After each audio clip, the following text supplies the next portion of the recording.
is the struggle that you're sitting with that you wanted to discuss with me? So, as you know, Noor, I run a youth non-profit called Haya, and we have relatively increased in size in terms of team number. And a lot of older people, it's a 10-year-old organization, so a lot of older people have left, and a lot of new people have joined last 1.5 years. Right. And I'm really struggling with just like finding the team together and just getting the work going without getting into day-to-day interpersonal stuff and just really keeping them motivated and inspired. So it sounds like there's been quite a bit of transition in the team in recent times, and because as a new team, you're trying to figure out a lot of questions around how to inspire them, how to motivate them, how to make them go forward. Yeah. And within that, Pradita, what is your own leadership struggle within that context? I think because most of them are new and they are not trained in the organizing framework and pedagogy. All of them come from activist backgrounds, which is great. Right. But I'm struggling to because that brings an alignment in the team together, and we use this framework to kind of do our campaigns and do leadership development. So my personal struggle is how to even plan for that training, because everything seems so overwhelming at this point in time. You're planning for a training? I don't know, I want to, but I don't really know if we have the time, if people will make that kind of commitment, if they're open to learning, or they have a lot of project work going. So what I'm hearing you say is that you basically, there is an anchoring framework, the GANS framework that you use, and the new team members, even though they come from kind of activist backgrounds, they're not familiar with this framework. Yeah. And you're trying to figure out how do you introduce this framework to them. Yeah, because my sense is that a shared framework and a shared way of looking at the world and how do we solve our problems will bring a lot of our dynamics at a kind of a stable state. Right. So your assumption is that if there's a shared framework, the dynamics will begin to sort themselves out. Yeah, I mean some, if not every, because I feel like then we will have some common or shared understanding of what we mean when we say telling stories, what we mean by values. And I think those are the places where people are just disintegrated and scattered. Right, so just to understand a little bit more, how do you think that will impact cohesion, which seems like to be a core issue here? I think, Like in the lived day-to-day experience of the team, yeah, how do you think that will impact cohesion? I think just at the core and basic beginning, I feel like they will be able to trust each other more, in terms of, because they would have learned each other's stories and would have seen each other writing little things that make us human. The vulnerability. Yeah, and I feel like at the moment everyone is very much like they want to be this perfect activist and this perfect kind of carrier of values and everything, which none of us are. We try our best to be, and I think as a leader I'm also struggling because I'm feeling I have to be perfect all the time. Right. And so you really, it sounds like as you're moving forward further, you're trying to create a more vulnerable space for your team to really begin to connect at a more human level, and you feel like a training of this sort can potentially be one place to do that. Yeah. But it's really the vulnerability, the connection that you're going for. You want that cohesion to begin to emerge. So that people move from roles to actual selves. Yes. I think what exactly you pointed out, I think I want them to not be team by function, but team with purpose. And at the moment they all know okay, someone is comms, someone is operations, someone is finance, that's great. But more than that.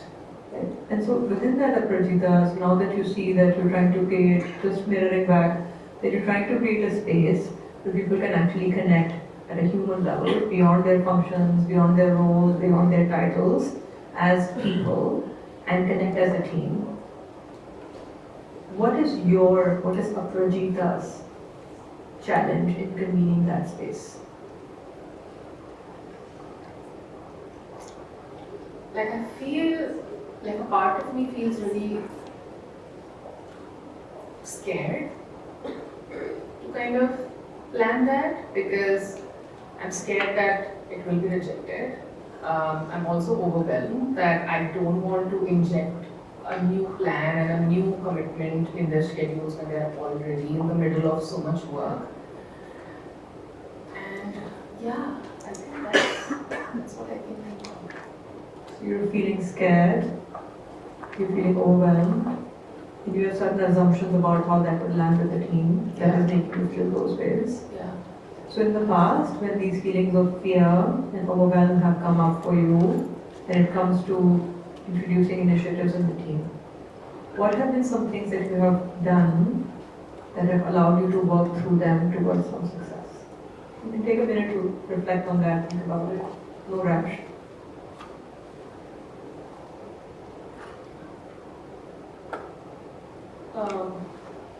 I think just personally for me, some of the things that like as a person has worked for me is just like having conversations out there because I think that I also keep a lot in my head and I don't verbalize and then playing with my own thoughts. Sometimes that overwhelms me. I think the other thing that I've done is just talking to some people who I think in the team are have longer like relationship with, like they are my allies, and I feel like we understand where each of us are coming from because we hold that kind of relational or organizing journey. So just understanding if I'm thinking right or getting their inputs, doing that as well. You feel, do you want to try any of that? Yeah, I mean, I'm definitely like trying the first thing, coaching, which I'm feeling like, yes, great. I'm trying to think, but it's not moving beyond me, which means that I have to move beyond myself and try something. Right. I've started, like, no, I don't know. Like, I've spoken to people, but I'm also again very scared of like, okay, I don't want them to think that, okay, now she's come with another idea and now she will populate our calendars and everything. I don't know. It's a lot about that. I don't know why am I so scared or why it's making me feel so nervous. Because I've not felt this nervous in taking initiative in the past. Have you felt this nervous in your life in the past? As you like to reflect, yes? So in those moments, what is something you do that gives you greater clarity for yourself?